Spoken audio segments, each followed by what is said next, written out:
Hello anybody and welcome back to Let's Play Super Mario Bros. 2, not on the All-Star Pack. I'm Mr. Devious, or just Deeb, and in the last episode, we actually finished Super Mario Bros. 2 on the All-Star Pack. And in this bonus episode, I am going to be showing off the Game Boy Advance port version of the game, Super Mario Advance, Super Mario Bros. 2. These guys can take forever to pull up the title screen. There they go. Ah. So there are a whole bunch of differences. Oh god, was it really 18 years between games? And has it really been another 12 years since this game came out? Wow. So already the title screen is kind of interesting. You don't really get a telling of the story in this game as far as I know. So we're just going to go into the single player. You'll notice that Yoshi egg in the bottom right. I'll explain that in a moment. So I've actually beaten this game once as it is. Also, you can play the original arcade Mario Brothers. So, yeah. The title screen changed because I beat the game once. Normally it's during the day and that Yoshi egg isn't there. Hello, Birdo. So, one of the special things about this game is that everything has digitized voices. Several things have digitized voices. They changed up the character select screen so it's kind of, well, I guess it's a thing. We got the characters, and they give them actually little stats. Mario is apparently all-rounded and 4 stars and everything. Luigi apparently has the best jump, and, well, I'm not going to deny that at all, but he's a little, you know, not as fast or strong as Mario. Toad is good in the first two, but crap in the last, that's accurate. And Peach, they kind of gave her crappy stats for some reason. I don't know why her jump is so low. They're not taking into account her special ability. Honestly, I think it's a little unfair that she is, point for point, worse in every stat than everybody else, except for Toad's jump, so that's kind of unfair. So we're just gonna go in as Toad, because Toad has the most obnoxious voice, and if they're gonna put digitized voices in this, I'm gonna show you the worst one of all. So immediately they give you that whole map of the world. And already you can see some of the differences. They don't just... The first screen is different. They changed up the structure of some of the levels. With the first one... Oh, giant enemies! Well, with the first level, giving you these platforms down. The first level is probably the most different, if just for this one room. Most of the levels are the same, but there are differences. So giant enemies, you pick them up, and if you throw them, you get hearts. Hearts are a lot more abundant in Super Mario Advance in this version of the game. So that's nice, and it's especially nice because you don't start the level with full health like you do in Super Mario Bros. 2 or the All-Stars pack. Also hearts appear in the ground. They just give you, you know, 1 heart to begin with, and there's a lot of hearts in this game, so there's never, oh god, not a whole lot of threat of dying. Toad cries out in agony when he gets hit. Also, there's this terrifying thing that appears once, and as far as I know, never again, except maybe once. We can't kill this Shy Guy, incidentally, unless we got the radish from earlier. That thing is terrifying, and it apparently only appears one more time in the game. Now, you get points for comboing things and throwing things and plucking things, and there's another difference right there, is an advanced coin. It's also a lot easier, if I remember correctly, to get lives in this game. Like, by the time I finished my playthrough, I had 99 lives. And I'll show that off. Toad is making these cries every time he gets a thing. Subspace is mostly the same. Every time he pulls something out of the ground. I'm not sure what the deal was with the digitized voices. For some reason, the Game Boy Advance era seemed to be the age of, like, these digitized voices that... I don't know why, and why I keep saying digitized voices, but that's what they were, and... Sometimes they work. This seems to be a lot more common on portable systems than on consoles, actually. Like, in the PlayStation Portable, the PSP remake, also giant turnips that can do that. In the PSP remake of Mega Man X, which was Maverick Hunter X, even in Mega Man Powered Up, well, maybe not Mega Man Powered Up, but in Mega Man Maverick Hunter X, they made it so that every time Mega Man X used an ability of a Robot Master, he shouted the name of that attack. Of course, that's not the game I'm playing, but so it goes. I just thought it was worth mentioning, because it does seem peculiar that this phenomena appears on the portable systems more than it does on consoles, at least as far as I've seen, and especially with console remakes. Now, as you may have heard, when I got that last cherry, there was a chime that played to let us know that I had in fact gotten a cherry. Not a cherry, but I had spawned a spawned a spar? No. There are also these rare bubbles that appear in levels. I only found like 2 or 3 of them throughout my playthrough through the game. You gotta hit them 3 times, and they'll give you a life. Again, 1-ups are much more plentiful in this version of the game. There's also a lot more particle effects. So we got these ninjas just lined up for us, and usually they'll give you something like this. And if you combo them enough, you get a life, which is traditional Mario a traditional staple of the Mario series, where they give you more lives, where if you get points in succession, 100, 200, 400, 800, whatever, eventually they'll just give you a life, which was, prevalent in Mario 1 and Mario 3, so I guess they put it in this game. I do find it a little bit curious that they chose Super Mario Bros. 2 for the launch game of the Game Boy Advance. Also, Koopa Shells. You can pick them up again. Also, you can hit yourself with them if you throw them. They also bounce off against walls, which you can't really see here. But I find it interesting that they chose to go with a remake of Super Mario Bros. 2 for the launch title that went with the Game Boy Advance. And at the start of the game, you might have noticed that they had that square screen, which panned out to reveal the rest of the screen, which I think was to show off the increased resolution of the Game Boy Advance game, or of the Game Boy Advance over the Game Boy Color. And I guess oh, by the way, they changed the inside of the urns for some reason, and this urn wasn't here before, so there's a lot of these colors and this weird music. I don't like that change, personally. But, yeah. Also, there's a 5th mushroom or a 3rd mushroom in most levels. I think all levels, but I mean, I didn't find them in every level. If I couldn't find them all in All-Stars version, there's no way I'm gonna find them all. I like how the ninja stands when the time is stopped. Just doesn't seem to care. And now he has nothing to care about ever again.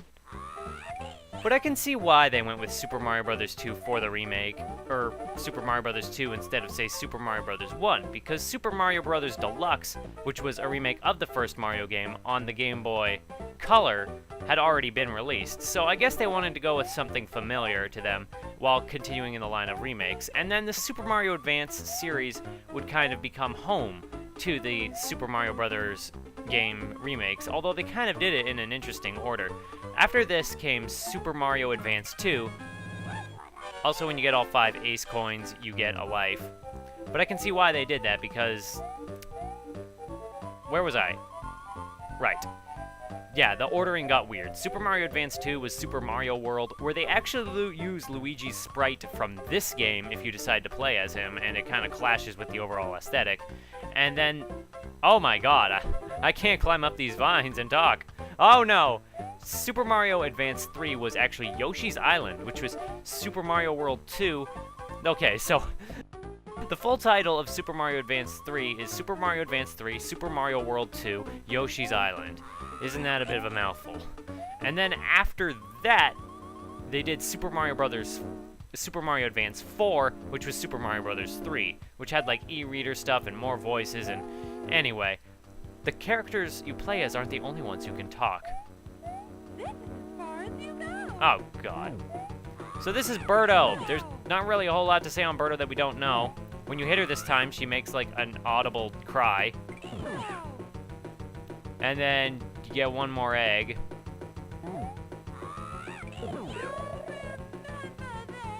Yeah, that was a thing that happened. So not much has changed there, I suppose. Well, there has been differences. You've clearly seen the differences. Now to go in this mouth and show off how the lottery has changed. Oh, they flash this course clear thing every time you beat a level. So, as per usual, you can do things as you used to. But to make things more efficient, you can actually put all your coins into one bet. And you can lose it all. But you can also get a lot of coins out of that if the multiplier works in your favor. Now that I've shown off the first level and the primary differences of the game, I'm just going to do a quick rundown of some of the other interesting differences in the game. So let's just start jumping. There's Toad's death cry. Don't ever die as Toad. What? Also, when you do a super jump in this game, the character does a backflip, which looks really silly with Luigi, who has his long hang time. Phanto actually looks a little different in this game. His mask, you might notice he's a little more pixely looking, a little more crappy on the anti-aliasing. And the reason for that is they wanted to use some fancy effects where he zooms towards the screen if you summon him, or if you throw away the key, and where he zooms into the screen if you pick up the key, which is a cool effect that they tried to do some sprite morphing in this game, like this and the rotating platforms, but I think I preferred the pipes as they were before with the underground music, and, you know, how they were mostly the same.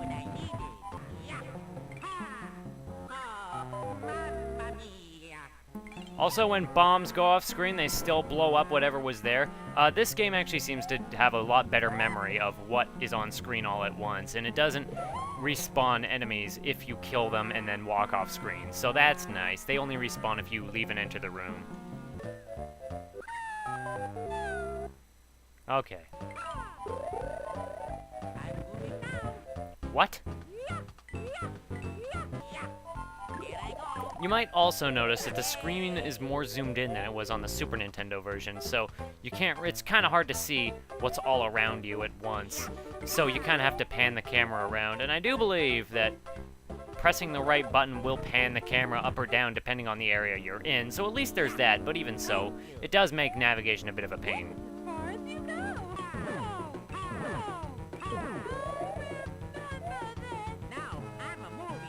Now you're moving? It just doesn't sound like he cares. He's like, okay, I'll go. The problem with digitized voices is a lot of the times, well, on the Game Boy Advance, it couldn't really afford to make the sounds fancy or high quality, so they sound kind of, well, let's not mince words here. They kind of sound like crap. But it was a nice touch for the time, except for when things like this happened. Let's get these cherries with Toad. Yeah, that was a thing that happened. What the? Oh, geez. What? Too much going on screen.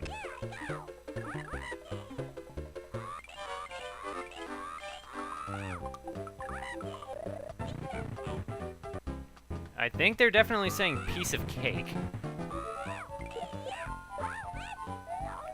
Sometimes hitting enemies will knock hearts out of them. Yep. L and R change the position of the camera, which is nice when you're climbing. It's nice that they give you that option, but at the same time, it's kind of annoying how the camera is zoomed out on this. I understand why, technical limitations, but even so, it does make the game a little frustrating to play at times.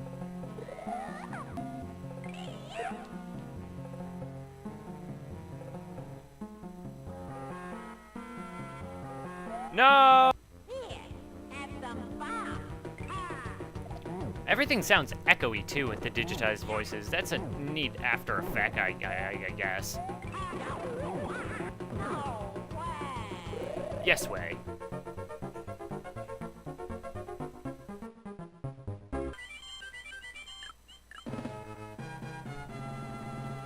See, you can get a lot of lives that way.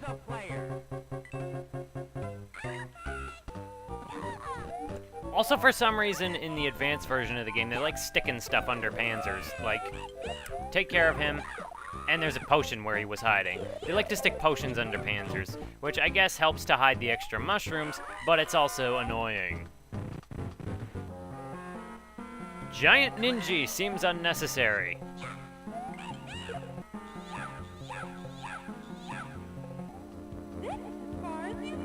Actually, if you listen carefully, the voice of Birdo is actually the voice of Princess Peach, so that's an interesting thing.